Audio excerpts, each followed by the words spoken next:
takbir kemenangan. Di tengah reruntuhan dan luka sejarah panjang, suara gembira kembali menggema di jalan-jalan sempit kamp pengungsian Jabalia hingga kawasan Khan Yunis. Hari ini bukan hari biasa. Hari ini, Gaza merayakan sebuah kemenangan luar biasa. Bendera Indonesia berkibar di antara puing-puing, dan pasukan TNI Perdamaian berdiri tegap menerima pelukan dan air mata rakyat Gaza yang tak percaya bahwa harapan masih hidup. Setelah berminggu-minggu bertempur dalam operasi militer terencana dan sangat presisi, pasukan TNI Perdamaian yang tergabung dalam Misi Kemanusiaan Internasional Indonesia, MKII, berhasil menguasai penuh sektor selatan dan timur jalur Gaza. Pasukan Israel dan sekutunya yang sebelumnya membangun barikade dan posisi bertahan di kawasan Netzarim dan sekitar koridor Rafah, terpaksa mundur setelah mengalami kekalahan telak. Brigjen TNI Hashim Sulaiman, Komandan Utama Operasi, dalam pernyataan resminya menyampaikan, "Kami tidak datang untuk menjajah. Kami datang untuk melindungi yang tak bersenjata. Ini adalah kemenangan untuk rakyat Gaza. Ini adalah kemenangan untuk kemanusiaan." Operasi yang dinamai Garuda Pembebasan berhasil memukul mundur kekuatan gabungan IDF dan milisi pro-Israel dalam waktu singkat. Menggunakan kombinasi pasukan elit Kopassus, Marinir Taifib, dan Brigade Mekanis Kostrad, TNI menerapkan taktik gerilya urban dan blokade udara-darat yang menutup jalur suplai musuh. Pesawat nirawak buatan PTDI menyapu langit Gaza, mengacaukan radar Israel. Tank Harimau Indonesia menggempur posisi mortar musuh di distrik Zaitun, sementara Satuan Tempur Siber TNI berhasil melumpuhkan sistem komunikasi IDF di sektor tengah. Hasilnya, penyerahan tanpa syarat dari ratusan pasukan Israel di basis Al-Maghazi dan keruntuhan pertahanan mereka di sepanjang lembah Wadi Gaza. Saat kabar kemenangan menyebar, ribuan warga keluar dari tempat perlindungan bawah tanah dan reruntuhan bangunan. Anak-anak menggantungkan bendera Indonesia dan Palestina di tiang listrik yang setengah roboh. Seorang ibu, Fatimah Al-Khatib, 43 tahun, berlutut di tanah dan memeluk seorang prajurit TNI sambil menangis. "Terima kasih Indonesia, kami tidak sendiri." Masjid-masjid yang hancur sebagian kini kembali dikumandangkan azan. Di Masjid Agung Al-Omari, Imam Sheikh Mahmud menyampaikan khutbah.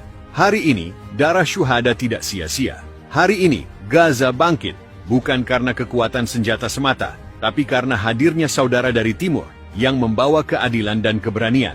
Malam hari, di tengah puing-puing yang masih berasap, perayaan kemenangan digelar sederhana, namun penuh makna.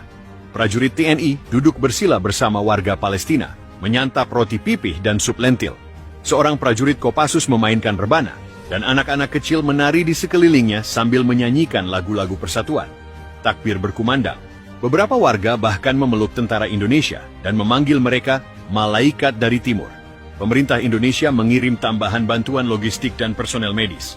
Rumah sakit lapangan didirikan dengan cepat di Deir al-Balah dan Beit Hanun. Presiden Palestina Mahmud Abbas menyampaikan secara virtual, "Tanpa Indonesia, Gaza sudah tamat. Hari ini kami merdeka dalam hati dan perjuangan akan berlanjut." Di tengah gelombang kemenangan ini, dunia menyaksikan dengan campur aduk. Gedung Putih tidak memberikan pernyataan resmi, sementara Tel Aviv menggelar rapat darurat untuk meninjau ulang strategi mereka. Di sisi lain, Teheran dan Ankara mengirim ucapan selamat secara terbuka. "Indonesia telah membuktikan bahwa kekuatan Muslim tidak hanya retorika," ujar Presiden Iran dalam pernyataan televisi nasional. "Kemenangan ini bukan sekadar militer, tetapi moral dan spiritual." Untuk pertama kalinya dalam sejarah modern, Gaza merasakan hadirnya pembela sejati dari dunia luar. TNI bukan hanya membawa senjata, tetapi harapan. Sejarawan Dr. Fadel An-Nouri mencatat, apa yang terjadi hari ini di Gaza adalah titik balik. Ini bukan sekadar intervensi, ini adalah deklarasi global bahwa keadilan masih hidup. Dan di bawah bintang-bintang yang bersinar malu-malu di langit Gaza malam ini, suara anak-anak terdengar menyanyikan sebuah lagu baru, lagu tentang harapan, kebangkitan, dan tentang saudara dari negeri yang jauh Indonesia. Dari Rafah ke Jabalia, dari Beit Lahia ke Deir al-Balah, tangis haru dan pekik takbir bersatu membelah langit yang selama berbulan-bulan hanya diisi oleh raungan jet tempur dan ledakan rudal. Warga Gaza turun ke jalan, mengangkat tinggi bendera Indonesia dan Palestina, memeluk para prajurit TNI yang masih berbalut debu dan darah pertempuran. Seorang anak kecil bernama Ali, 10 tahun, berdiri di atas reruntuhan rumahnya sambil meneriakan, "Garuda! Garuda!" Suara itu disambut sorakan panjang dari ratusan orang di sekitarnya.